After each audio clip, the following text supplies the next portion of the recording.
de escutar, assistir, ressignificar, desconstruir.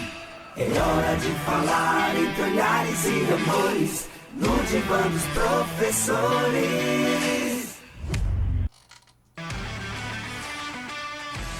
Hoje nós estaremos no nosso território na aprendizagem a monja Ruana Beatriz Dias Gonzalez, natural na cidade de Altamira, no México. Está no Brasil desde 11 de junho de 2003, quando veio junto com outras 7 monjas, vieram fundar o Mosteiro das Monjas Agostinianas Recoletas, que são religiosas católicas que pertencem à Ordem dos Agostinianos Recoletos. É Ruana. A pronúncia está correta, né, irmã? Sim, irmã, seja muito bem-vindo. Obrigada. É um prazer ter você aqui conosco. Nós estamos abrindo aqui a 2ª temporada do Entre Olhares, um podcast que é o Divã dos Professores. E eu quero que você fique bem à vontade, porque eu acredito que pouquíssimas pessoas irão nos assistir. Porque se muita gente começar a assistir esse programa, significa que o programa deu errado. Então, esse programa ele não é um programa que foi feito para tanta gente assim assistir. Irmã, eu fiz aqui uma pequena apresentação, mas eu gostaria que você, consigo mesmo, me diga quem é você. Bom, meu nome é Joana, aqui no Brasil Joana, em espanhol Juana Beatriz. Eu sou mexicana, entrei com 15 anos no mosteiro, já este ano estou contabilizando 30 anos já de vida no mosteiro.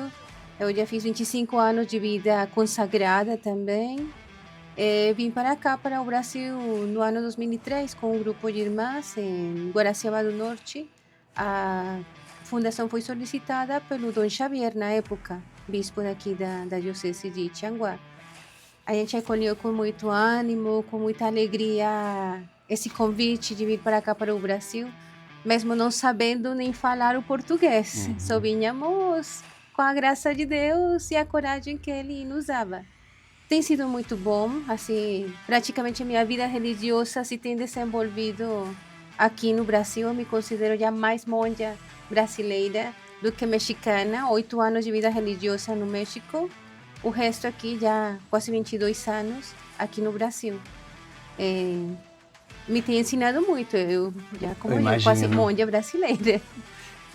Eu posso lhe chamar então de irmã Beatriz? Pode, sim. Pronto, eu sou Dias, então nós somos Dias. Eu sou Carlos Dias, então a gente vai lhe chamar de irmã Beatriz.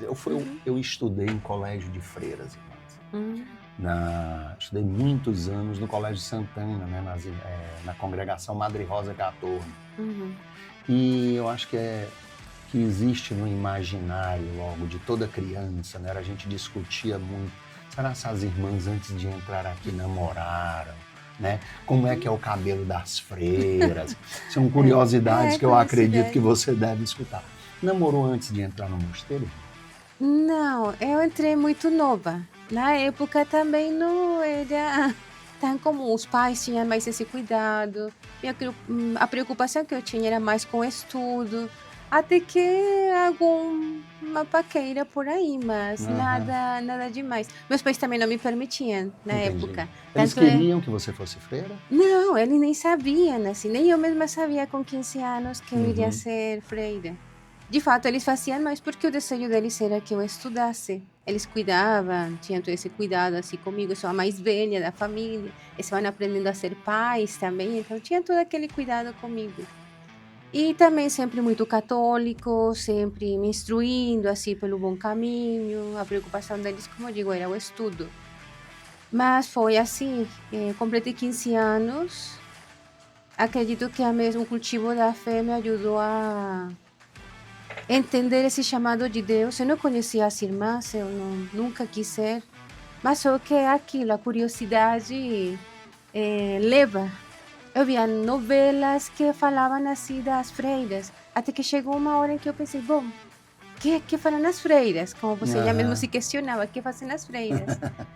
Aí perguntei, na época, o pároco da comunidade, ele me indicou um mosteiro, eu fui visitar, me encantei e pronto, não quis mais saber de nada.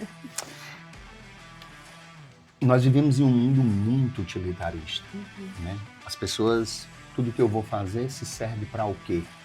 A gente tem uma dificuldade muito grande de fazer coisas que não têm uma função utilitarista para o capital. Como é, nesse caso, ser freira enclausurada, né? Como é que você enxerga isso num mundo tão funcionalista? Para que eu sirvo no mundo? Qual é a minha função no mundo enquanto eu ser enclausurado? Penso que a contemplativa tem um papel muito importante, sobretudo neste sistema que hoje vivemos, em que tudo é relativo também, em que tudo é descartável. Nós, por isso mesmo, tentamos ser um sinal. Não é propriamente o propósito, porque a nossa própria vida chama isso. Saber que há algo que dura, saber que existe algo que vale a pena seguir. Materialmente, trabalhamos para nosso sustento. Aquilo que nos é necessário, Santo Agostinho fala. A pobreza que nós vivemos é justamente aquilo que é usar o que é necessário. Ele não nos proíbe, não temos luxos também, dependemos da providência do nosso trabalho. E penso que isso vem a ser um sinal, porque muitas vezes o povo não entende. Eles nem pensam que a gente trabalha para isso. Não temos de mais, mas também não temos de menos. Então isso chama, querendo ou não, a atenção também do povo. Bom, como é possível vocês viverem assim? Até hoje, com tanta, digamos assim, vivemos um mundo em que a mídia, a internet, hoje se fala tanto de inteligência artificial, como influi isso em nós? Se nós fazemos uso, se não fazemos uso. Claro que fazemos uso, é impossível a gente não fazer uso, mas precisamente aí está o equilíbrio, o uso adequado. A gente não se dispensa do uso das coisas, mas é precisamente aí no equilíbrio desse uso. Santo Agostinho nos chama muito a isso. Eu sou agostiniana. Sim, você é agostiniano, nós vamos já falar sobre ele. Vamos entrar aqui, irmã, na nossa posição discursiva. É hora de escutar, assistir, ressignificar, desconstruir. É hora de falar entre olhares e amores, no divã dos professores. No mosteiro atualmente, a senhora exerce um papel de professora, né? Podemos dizer assim, né? Porque você exerce o papel exerce a missão com as noviças há 8 anos, né? Isso você é quem recebe as noviças lá. Como é esse trabalho, né? Como é receber a pessoa que você já foi, né? E um dia você foi recebida por alguém. Qual a forma que você recebe essas pessoas hoje? É diferente da forma como você foi recebida há 30 anos atrás? Com certeza, enquanto formação assim, teórica, intelectual, é bem diferente. Mas, digamos, nesse sentido de acolher, porque não é só um formar intelectualmente, humanamente. A gente forma no espírito também, no carisma. Então, nesse sentido, não muda muito a acolhida. Saber que chega uma jovem com um chamado de Deus, ajudar a jovem a descobrir esse chamado de Deus, porque chegam, mas não significa que irão ficar, ou que vão ter uma perseverança até o fim. Mas hoje, nesse sentido, nós temos investido um pouco mais no sentido humano.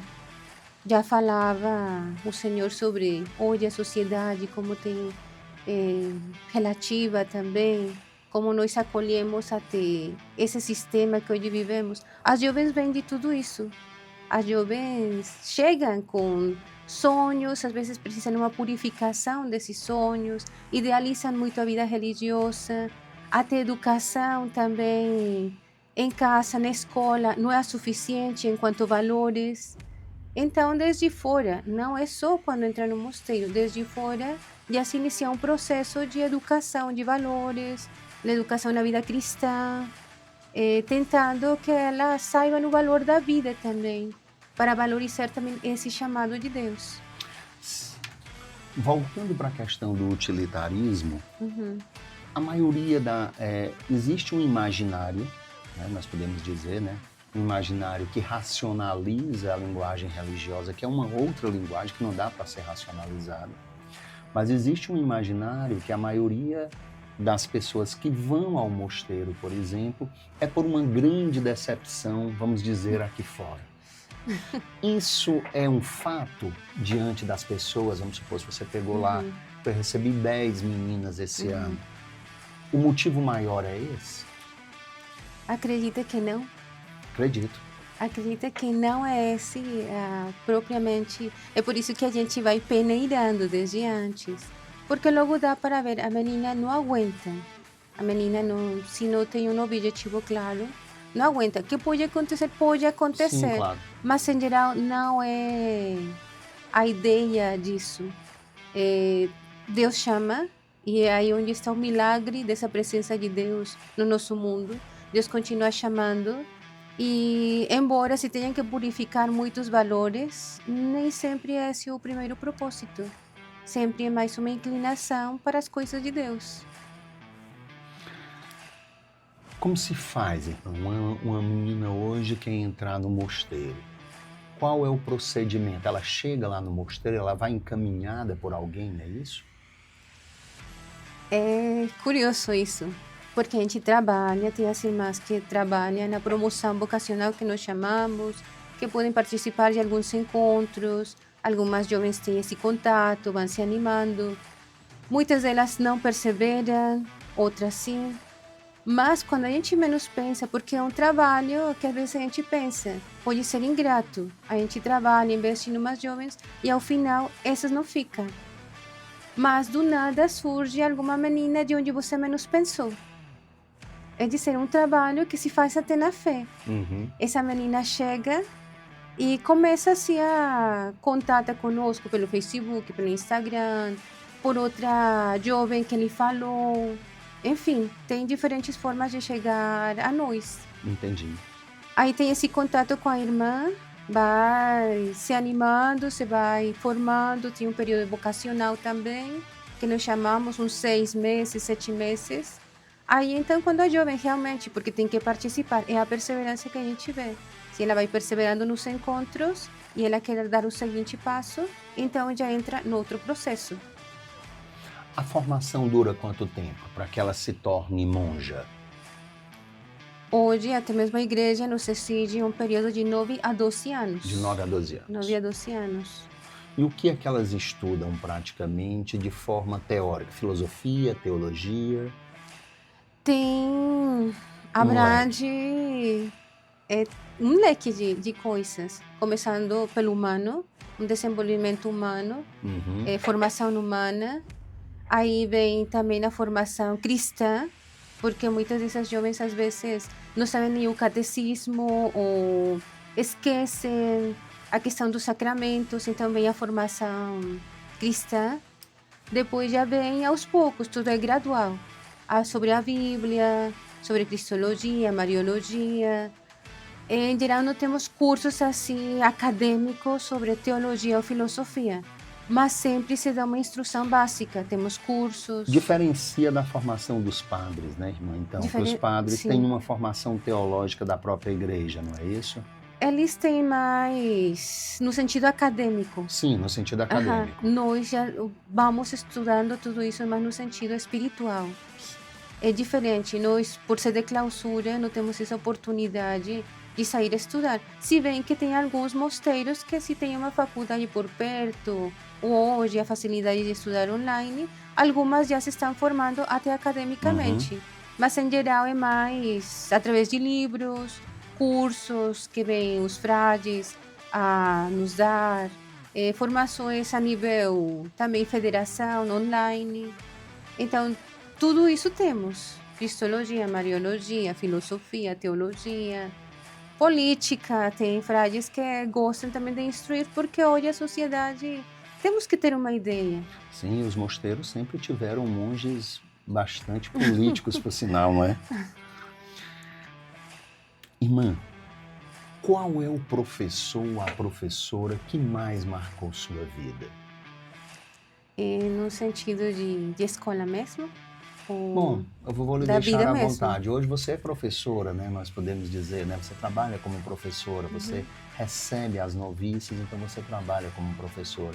Qual foi a professora que marcou ou o professor que marcou sua vida e por quê? Eu penso que é minha própria formadora. Ela ela é uma pessoa muito simples. E ela sempre dizia que ela não saberia muito assim em questão intelectual, mas que a fé dela, o sentido da vivência dela, assim, me marcou muito até hoje, assim. Ela já tem certa idade, mas as Como é o nome limitações dela? é Maria do Precioso Sangue. Maria do Do Precioso Precioso Sangue. Sangue, sim. Este é o nome dela. É o nome religioso, É o que nome antigamente religioso. fazia essa mudança de nome. Hoje já Hoje não. não tem mais. Não Antigamente temos você mais. tinha um nome religioso. Não, eu nunca tive. Sim, mas antigamente existia Ela sim existia. Sim, Maria do do Precioso Precioso Sangue. Sangue. Ela me marcou pela sua vida simples, entregue e paciente, porque eu entrei nova e junto comigo tinha outras jovens, 12, 13 anos ainda. Naquela época, muitas entravam muito novinhas. Então, ela era paciente, tinha todo aquele jeito de nos acolher, de nos escutar.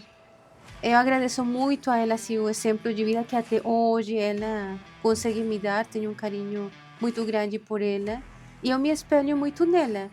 Ela é muito devota de Santa Teresinha. Na época, assim, eu não sou muito devota assim, de Santa Teresinha, mas a vida dela, assim, pelo que ela contava, pelo que ela dizia, hoje eu compreendo, assim, uma vida de entrega, uma vida de abandono em Deus. Então, Quem é o isso me santo marcou. que você é devota, irmã? Quem é assim, aquele santo que você diz, esse daqui eu me identifico com ele? Olha, assim, devoção, eu não chamo devoção, eu chamo amizade. De amizade. De amizade com alguns santos. Rafael Arnaiz é um santo espanhol, um monge, trapista.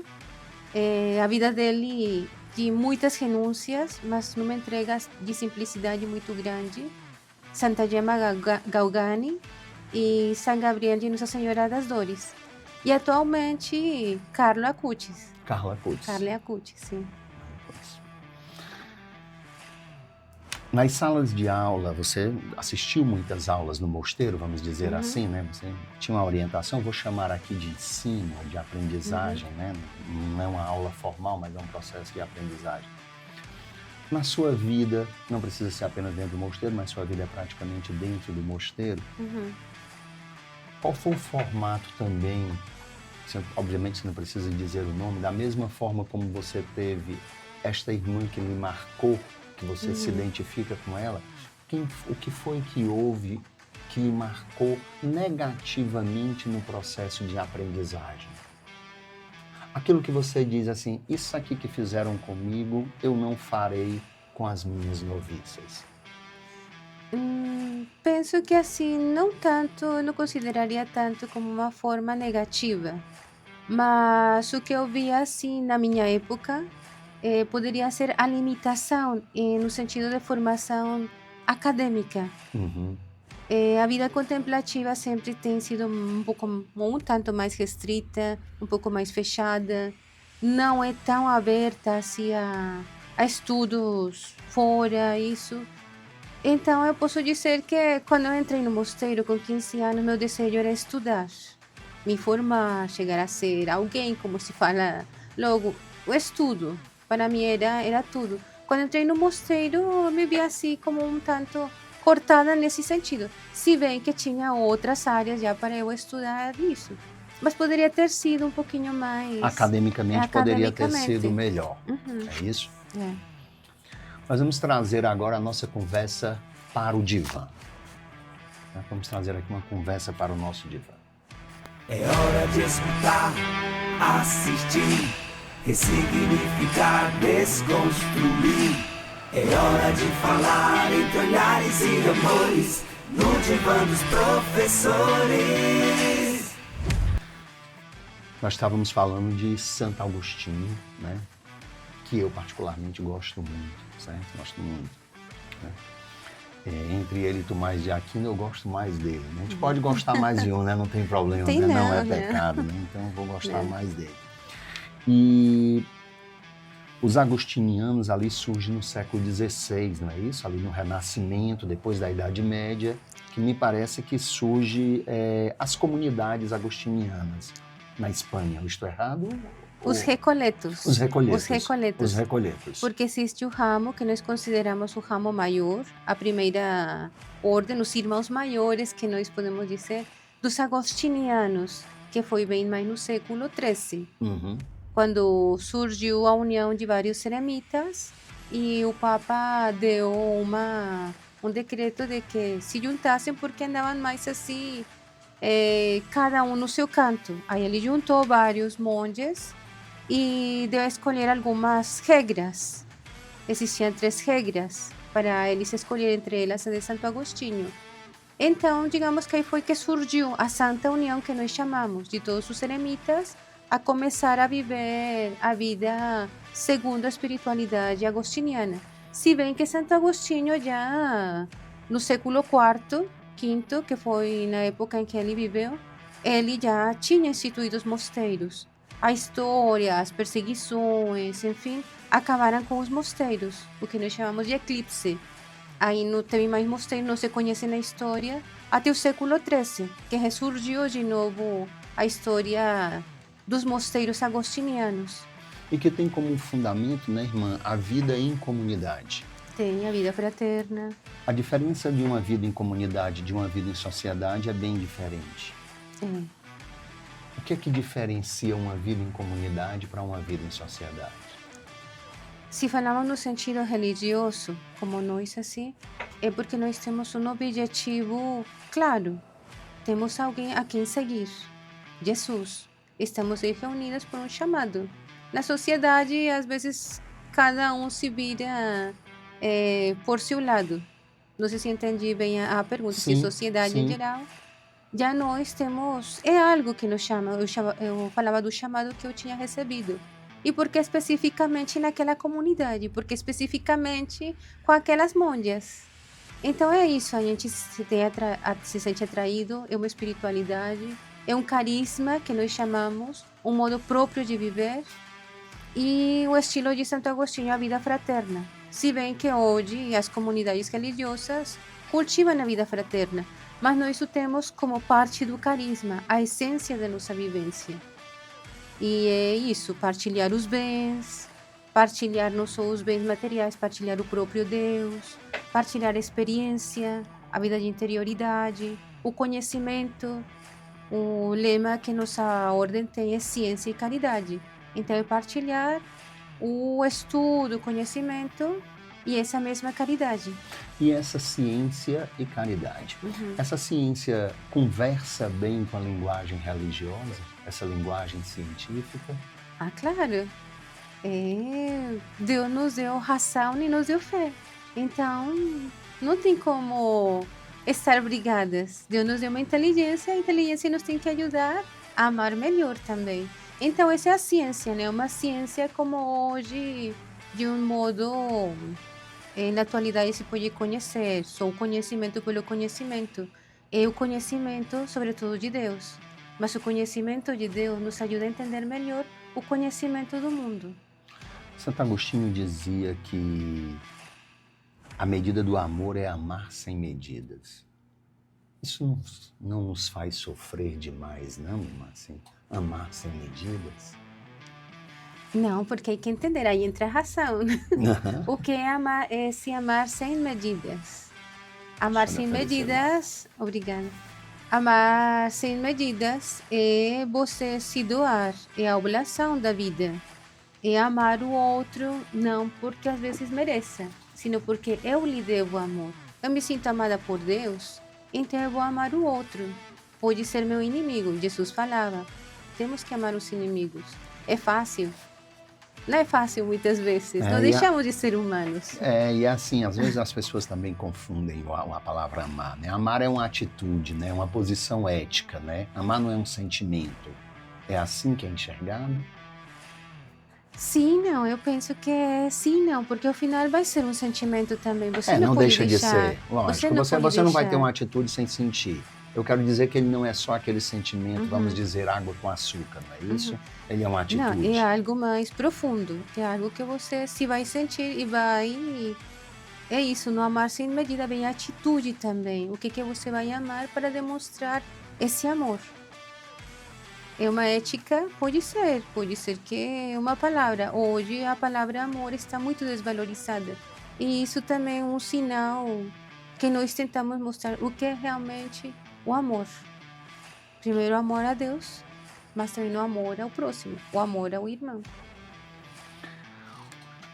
Nós falamos um pouco sobre essa questão da ciência e da caridade, e lendo um pouco sobre você, eu observei que você tem uma relação muito grande hoje com o olhar psicológico do ser humano, com a vida psíquica. O que é que a psicologia ou a psicanálise, o que é que ela lhe ajudou hoje a você e na sua formação? Para mim foi uma descoberta, assim.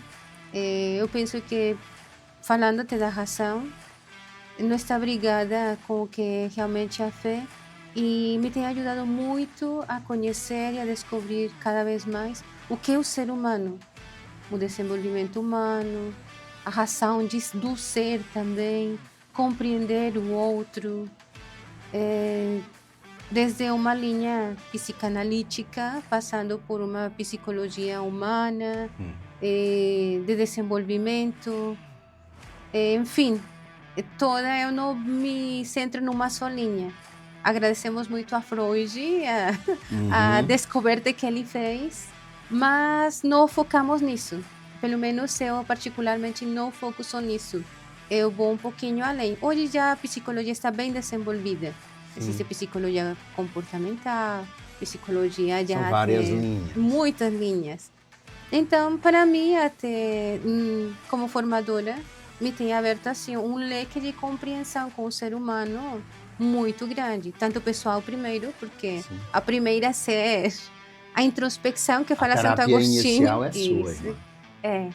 Uma vez que a gente se conhece, é capaz de conhecer o outro também. Pelo menos o que se coloca é que a gente só começa a aprender a escutar quando a gente se escuta. Isso. E eu acredito que essa vida introspectiva, vamos dizer assim, é uma vida de muita escuta de si. Essa escuta de si me incomoda um pouco, irmã? Por várias vezes não chegou a incomodar? Ou assim eu posso perguntar para aprofundar um pouco mais a pergunta. Quantas vezes você quis desistir disso no início do seu noviciado? Eu penso que é duro, é um caminho duro de trilhar, não é fácil. E o primeiro choque é quando as jovens começam a se conhecer, porque tanto eu, falando da minha experiência, como a experiência com as jovens, muitas delas dizem, por que isto? Eu não era antes assim. Eu não me enxergava assim, e isso que estou vendo agora, não estou gostando. Então, bem querendo uma rejeição.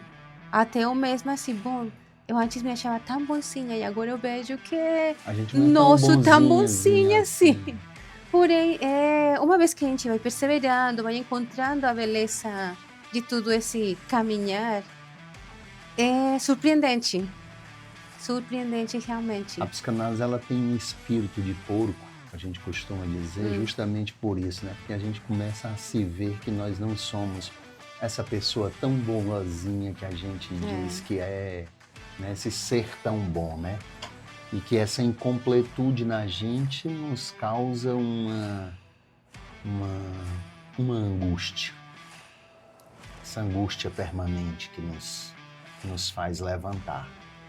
E para nós aí entra a fé, porque precisamente nesse momento é quando a fé entra nessa dinâmica de crescimento. Não ficamos lá barrados, pronto, sou isto e ficar com essa angústia.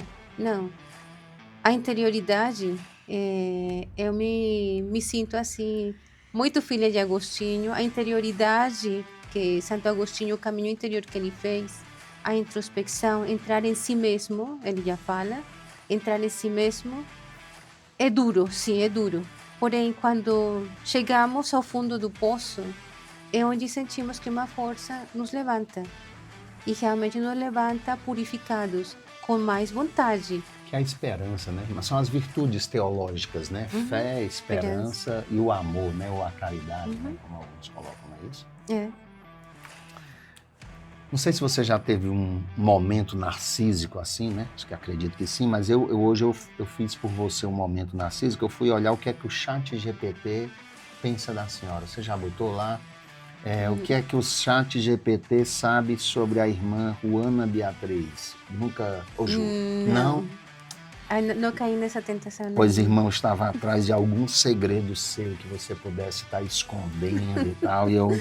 Mas, só para você ver o que é que o ChatGPT pensa da senhora. Primeiro, eu tinha dito quem era e tal, e aí o ChatGPT disse, não, irmã Juana Beatriz Dias Gonzalez é uma religiosa mexicana, pertencente à ordem agostinianas Recolletas. Recolletas. Certo. Eu já ouvi a pronúncia Recolletas. Não, é Recolletas. Recolletas. Com L. LH. Pois não, é. LH não, só L. Só com L, mas com a sonoridade de LH. Recolletas. Não. Não? Só L mesmo. Só L mesmo. O que é que significa? É recolhida. De recolher. De guardar. Sim, de conservar com mais pureza a essência. E aí ela chegou no Brasil no dia 11 de junho de 2003 como uma das 8 fundadoras do mosteiro de Nossa Senhora do Guadalupe, localizada no distrito de Suaçuna, de Suaçuna, né? Sussuânia, em Guaraciaba do Norte, no Ceará. Aí eu fui e disse, eu queria mais detalhes sobre a irmã. E aí eles foram colocar. Ao longo dos anos, a irmã desempenhou papéis significativos, foi nomeado a 4ª conselheira do mosteiro, isso é verdade? Olhe bem o que o ChatGPT sabe sobre a senhora. Posteriormente, em novembro de 2017, foi eleita vice-priora durante o capítulo trienal da comunidade. Foi também. Assumindo a responsabilidade de auxiliar na direção espiritual e administrativa do mosteiro. Além de suas funções religiosas, a irmã também está envolvida em atividades econômicas que sustentam a comunidade. Ela é registrada como microempreendedora individual no ramo de padaria e confeitaria, com um negócio localizado dentro do mosteiro Nossa Senhora de Guadalupe. Essa iniciativa reflete o compromisso das monjas em manter a autossuficiência financeira por meio do trabalho manual alinhado à espiritualidade agostiniana, Casa dos Dados. Você está vendo como o mosteiro sabe sobre você? Pensei que eu ia descobrir algo a mais, mas como é ser padeira? Olha, é bom. É bom? É bom, eu gosto. E esses pães são consumidos internamente ou são vendidos para fora também? Vendemos também, que é a forma como nós nos sustentamos, fazemos pão, fazemos biscoito. E não só isso, acho que aí ainda faltou alguma coisa. Diga o que é que ele não está sabendo, que a gente precisa saber. Bom, eu também já fui, dentro das atividades que eu desenvolvi, bordado e costura de vestes litúrgicas também, já muitos anos, de fato, desde que eu entrei no mosteiro ainda no México, quase um pouquinho mais de 20 anos trabalhando nessa área. Já atualmente eu estou trabalhando mais assim na questão da padaria também. Já tenho colaborado em outras atividades dentro da comunidade. A nível federação também, atualmente tenho apoiado na elaboração do diretório, que são nossas normas. Atualmente estou dando um apoio no trabalho da atualização das constituições também, da nossa ordem, que as monjas também temos que ir nos atualizando conforme a igreja nos vai pedindo. A cerveja é uma coisa que o homem toma muito mais, mas a cerveja foi criada em um mosteiro por uma monja. Monja, sim. Foi uma monja que criou a cerveja, né? Sim, você fala que foi. E aqui não se faz cerveja? Não. No México tem o costume de fazer licores. Licores. Aqui nós ainda não tentamos. Tente, irmão, acho que vai ser bom. Tentaremos. Irmã, nós vamos entrar no nosso encerramento. É hora de escutar, assistir, ressignificar, desconstruir. É hora de falar entre olhares e amores. no divã dos professores. Papa Francisco falava muito sobre o bom humor, né? Eu recebi aqui um texto sobre você, feito por uma amiga sua e uma profissional nossa daqui, né, que é a Gênesis, trabalha hoje na regulação, e que foi uma monja. Ela deixa de ser ou não? Deixa, uma vez que ela abandonou o mosteiro, ela já não tem mais vida de... Ela- Foi monja. Porque a gente Foi. se costuma dizer que você não tem um ex-padre, tem um padre afastado, é isso? A monja afastada também? Na nossa condição, não. Não. O padre, porque ele foi uma ordem sacra, é um sacramento. Então, ele mesmo deixando de exercer a função de padre, continua sendo padre, porque é como um selo, como o batismo. Entendi. Esse sim. Agora, nós não, é uma consagração que, se bem pode ser por um período, pode ser o que nós chamamos definitivo, mas uma vez que, se por alguma causa a irmã desiste, se libera desse compromisso, já não fica ligada. Então a Gênesis não pode mais voltar, irmã, se ela quiser voltar. Depende. Depende. Mas acho que atualmente já não Ela não voltaria, vai voltar, não. Já gostou daqui. E ela diz o seguinte: nas águas quentes do mar de Tampico, no México, nasceu uma criatura diferente dessas que Deus, em sua generosidade e poesia, inventa só de vez em quando. Ruana Beatriz Dias Gonzalez, mais conhecida como Runes, Ruanita, Ruanela, e para os mais íntimos ela prefere simplesmente Beatriz Dias, né? Eu não posso ler todo porque vai ficar grande, mas ela diz o seguinte: ela fala do seu bom humor, da sua leveza com que você carrega a vida. O Padre Francisco falava da oração do bom humor, não sei se você conhece, né, do Thomas Morris, que eu acho sensacional. Eu guardei a oração para mim assim e a tenho como na minha cabeceira. O mosteiro é bem-humorado? Olha, eu penso que é para ser. É para ser? É para ser. Mas sim. é? Eu penso que é Não bom é carrancudo. Não, se bem que a ideia que se tem. Isso. É a imagem que nós passamos pela seriedade, pelo comportamento, mas como já falava a Genislane, ela que conviveu conosco, então ela é testemunha de tudo isso. É impossível quem tem a Deus estar triste, estar amargurado, ou você está ou não está, simplesmente. Então, sim, o mosteiro destila humor. Para quem nos conhece mais de perto, sabe que a gente gosta de rir, sabe que gostamos de levar a vida realmente leve, não tem por que ser pesada. Se estamos felizes de estar onde estamos, a vida tem que ser leve. Por que as pessoas mais têm curiosidade, irmã? Porque as freiras, de uma forma geral, né, a gente tem mais contato. Eu, por exemplo, tive muito contato com as irmãs, como eu lhe falei, Madre Rosa Gatorno, que me marcaram profundamente, me marcaram demais. Mas as monjas existe uma névoa, né, assim, um segredo, vamos dizer, que existe assim por trás. Por que as pessoas têm mais curiosidade? Se a gente come, se só ficamos rezando, se nossa vida é só isso, rezar. Claro, nossa vida toda falamos que é oração, mas não precisamente que estejamos lá ajoelhadas o dia todo diante do Santíssimo. Temos nossos momentos próprios para oração, mas também temos atividades, temos nossos momentos de descanso, de estudo, de trabalho, enfim, de rir, existe uma de recreação. Rotina. Sim, existe uma rotina. O que se faz na recreação no mosteiro? A gente inventa, falávamos do bom humor, então a gente tenta inventar de todos, às vezes jogar futebol, jogar com o cachorro, caminhar. E jogam futebol, as irmãs? Jogamos. Se discute muito, irmã? Se fala muito mal uma da outra, assim, tem muita intriga?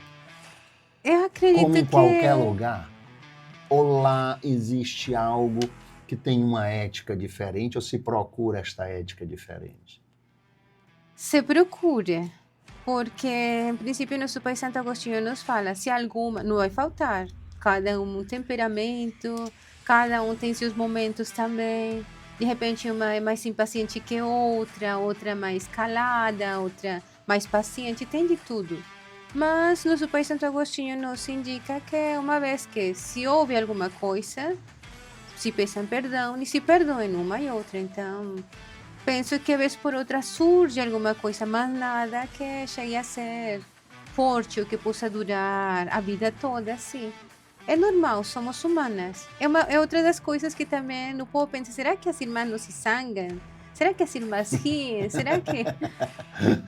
mas acontece, Sim, acontece. Claro. O importante é passar à frente e a vida continua. Ao final, o dia todo, 24 horas, estamos morando juntas, nos vemos a cara, então não tem como a gente ficar brigada. Não dá para ser fraca, né? Também, né? Tem que ser forte. Eu acho que para sobreviver no meio de enclausurada, ali dentro, tem que ser forte, né? Porque se for fraca... Por isso a vida de oração, a vida de fé. O que você espera desse novo Papa?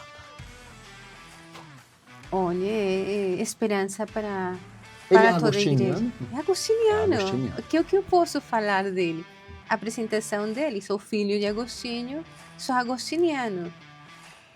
Nós ficamos não só por ser irmão nosso da nossa família agostiniana, senão porque se percebe que ele é muito equilibrado também, muito sereno nas coisas, firme.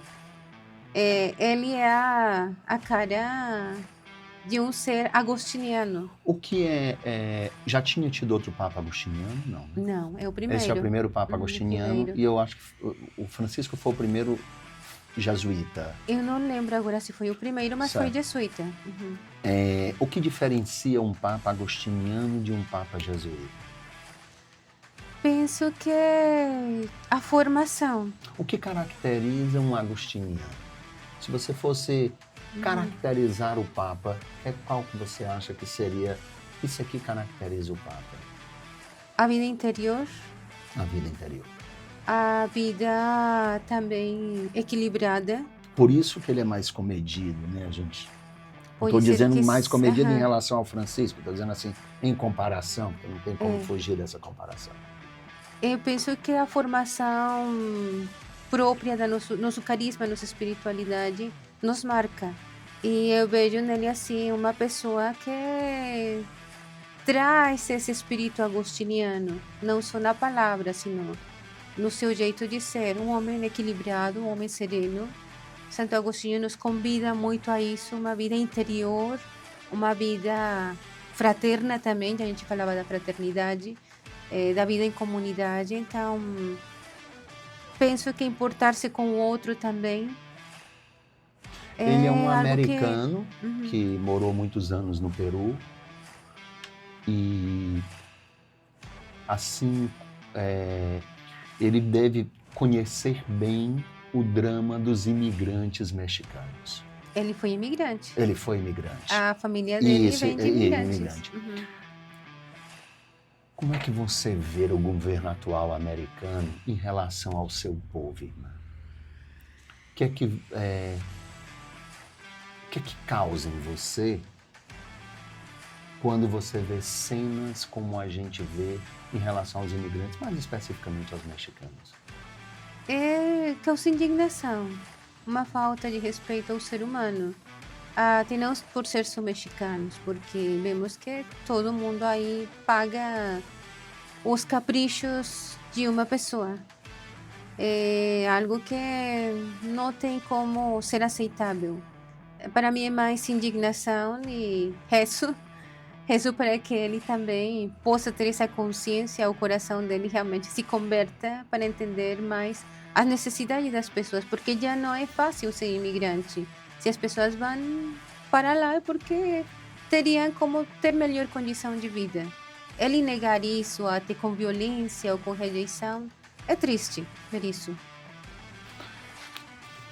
que é que eu não lhe perguntei que você gostaria que eu tivesse lhe perguntado? Tem algo? Penso que não. A não ser que o senhor fale um pouquinho de você. Hoje a entrevistada é você, mas um dia eu vou me sentar para conversar com muito você. bem, então. Vai ser uma grande satisfação. Mas para a gente encerrar totalmente, eu queria lhe fazer uma pergunta. A criança que a Beatriz foi, se ela chegasse hoje assim ao seu lado, ela teria orgulho do adulto que a Beatriz se tornou? Acredito que sim. Porque não pensou chegar tão longe. Assim, nesses dias até eu me estava questionando nesse sentido. Meu Deus, tudo que eu... Claro, eu digo eu, mas não sou eu. E as circunstâncias, a comunidade, a vida. É Deus que me tem colocado em diferentes situações e a serviço de muitas coisas. Mas eu acredito que ela estaria muito orgulhosa. Pensando que tem feito coisas que nunca imaginou. Nós pensamos pequeno, mas Deus pensa grande. Então é aí onde eu vejo. Estaria muito orgulhosa. Eu estaria muito orgulhosa. Muito orgulhosa. Que bom, eu queria agradecer demais você aqui. Dizer que as portas estão sempre abertas e que eu vou ter essa conversa com você lá no mosteiro, que para mim vai ser uma satisfação. Será bem-vindo. Grande abraço, um abraço fraternal e vamos nos recolhermos cada vez mais em nós mesmos, né? Isso, sim. Grande abraço, irmão. Muito obrigado. Obrigada. É hora de escutar, assistir, ressignificar, desconstruir. É hora de falar entre olhares e amores, no divã dos professores.